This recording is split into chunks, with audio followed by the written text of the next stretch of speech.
inevitably make something that was my own because I just kind of had to teach myself, you know? Yeah. And when did you feel like it was time to transition from making beats that you weren't releasing to trying to like produce with artists? Yeah, so I would actually say I said earlier how it took me about 50 to be good, and that very first beat that was my 50th beat that I said was the first good one is my very first song. Don't Leave with Lil X. So that is the beat that on that song is my like 50th beat that I made. So right away, honestly, like the second I felt like I was like, okay, this is kind of solid, I was like, let's jump into it.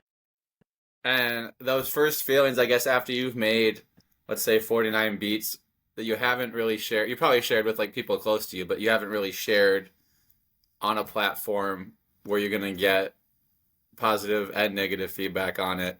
What was that like putting something out that you felt like was more like vulnerable in a sense of people you didn't necessarily know were going to hear it?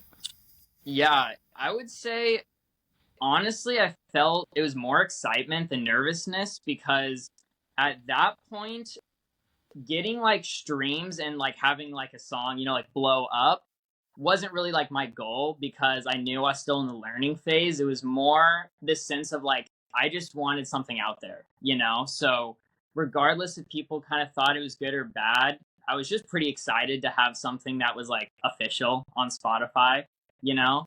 So, I would say like pretty good. Like I just enjoyed having it out there. Yeah. No, I think that's a good, especially when you're first starting out, that's like the best way to put out stuff because then, Yeah. you're just doing it for the enjoyment of it.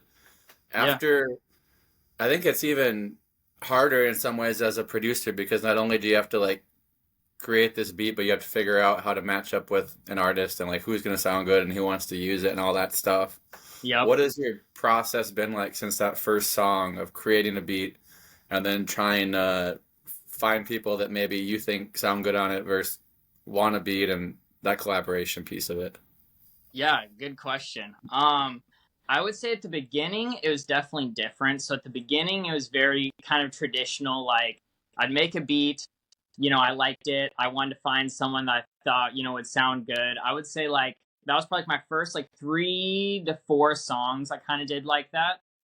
But starting with I think it was my fifth song, the one that I did with Frosty, um, that one was very much I made the beat knowing that was exactly who I wanted on it. Okay. So it was kind of a difference of instead of making it and then finding who I wanted on it, I was like, I want, 916 Frosty on this. I'm going to make it specifically for him. So then when I hit him up, I can send it to him and hopefully it's like perfect, and we can make a deal.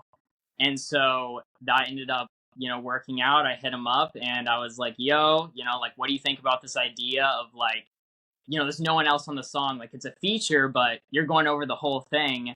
I have this beat I made you, and yeah, he was stoked for it. He loved the beat, and ever since then, that's the way I've went about it. Is a lot of times I'll even hit up the artist first, see who's interested. Like with, um, I believe it was like Hunna V and Jared Anthony. I would actually hit him up first, kind of make the deal done, agree, and then I'm like, okay, I'm gonna go make this beat now. like, you know. Yeah. So in that sense, I kind of liked it more better that way because it just I knew who I was making it for, and it just would then fit perfectly. Yeah, and And that's some people send so many beats out, and I feel like you hear artists talk about, oh, there's like millions of artists, but there's like so many people meeting beats and sending beats and like not having like a way of doing it. I think you're saving yourself a lot of time by like connecting with the artist first and then feeling like, okay, all right, this beat's gonna go to good use. Not that yeah, it wouldn't otherwise, but you know what I mean? Like having it set up so you have like a vision for it versus creating the beat and then trying to figure out who matches up well on it. yeah, exactly. And that's funny is because sometimes people hit me up and they're like, "Yo, like, like send me beats," and I'm like, I don't have beats laying around. It's like These are I don't. used. Yeah, exactly. Like pretty much like everything I make is getting used to some extent. I mean, obviously, I make beats experimental and just to learn, but Mhm. any real serious beat I'm making and like putting 100%, like making it perfect, like normally it's going out, it's going to someone. So That's a good problem to have. That's it. yeah, exactly. So sometimes I'm like, all right, give me a week and I got you. I can come back, but right now I don't got anything. So, from your perspective, you've worked with, Seven Sins, uh, the Kid Season, Hunna V, mayne, some pretty um like still underground people, but people that have kind of started to push. Like as you've started to come out, what do you think you've been effective with that's put you in positions to like make that work with those collaborations so well? Yeah, I would honestly say it's a lot of just kind of shooting your shot. I think a lot of people are too scared or they, think they'll get rejected or they're scared of rejection. Like when I'm looking to make a new song with, an artist I've never worked with before, I have a whole spreadsheet of every single artist that I want to work with. So every time I find a new artist and I think, I could possibly want to work with them, I put them on the spreadsheet. So then when I'm looking for someone to work with, I just go on the spreadsheet, kind of, find the people who has the sound that I want, and I just DM them, and the next one, and I DM them, and I DM them, and I DM them, and 9 out of 10 times you don't get a response or they're not interested. But I mean, honestly, 1 out of 10 though I feel like is still pretty good, and Yeah. and they just respond, and they're like, okay, like what are you thinking? What kind of deal are we gonna make? Especially a lot of the bigger ones, you gotta kick them some cash, but that's okay. They've obviously deserve it, and they worked their way up, so I'm okay with that. But yeah, a lot of them are. I would say a lot of the big artists, as long as you're you know someone that's making like good stuff and good beats and really passionate about it, I think a lot of the big artists are willing to work with smaller producers and stuff. Did you feel like there was a moment where you got past the point of like being okay with the 1 out of 10, or do you feel like you were like always okay with the 1 out of 10? Like if nine people say no, one says yes. Yeah, like as in the rejection sense, or Yeah. Yeah. yeah, I would say I was always okay with it. I would say at the beginning, I was actually very surprised on how many people were willing to work with me. Like when 916 Frosty was like pretty much just down right out of the gate, that was Yeah. a shocker, you know?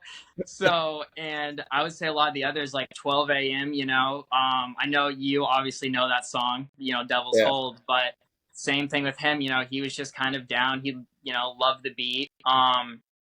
And I would say no, even to this day, I'm okay with, not everyone's going to be interested. People got stuff going on. And just the same way that, people hit me up and I can't always, I'm not in the position to make that work. So I think that's just the way it goes. Yeah, no, that was the first song I heard from you was The Devil's Hold with 12 a.m. and I remember I like found it on I was like shuffling through I think I was on Discover Weekly or something like that. And like I said, it sounded like The Weekend and I was like, "What is this?" I had to like pull it up. And then I like tried finding both of you on social media and I eventually found you and I was like, "I cannot find these guys on social media. I need to find them so I can like tag them in this video so they can see it."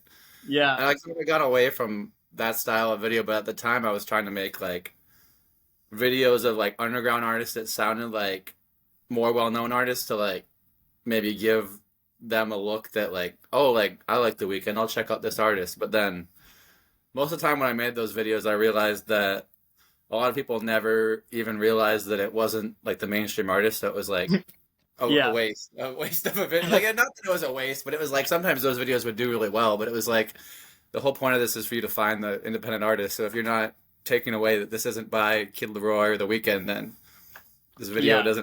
isn't solving the purpose that it's supposed to have. Yeah, no, I remember that. It's funny because I remember, I think that was maybe the first DM you sent me. You're like, Yeah, what is you and 12 a.m.'s TikTok social? Or so you yeah. I said was like something like trying to find. that. Yeah, and I like sent it to you. But it's funny how it's like some little like DM like that, we can just lead to, us talking and now this. So I think that's cool how those connections work.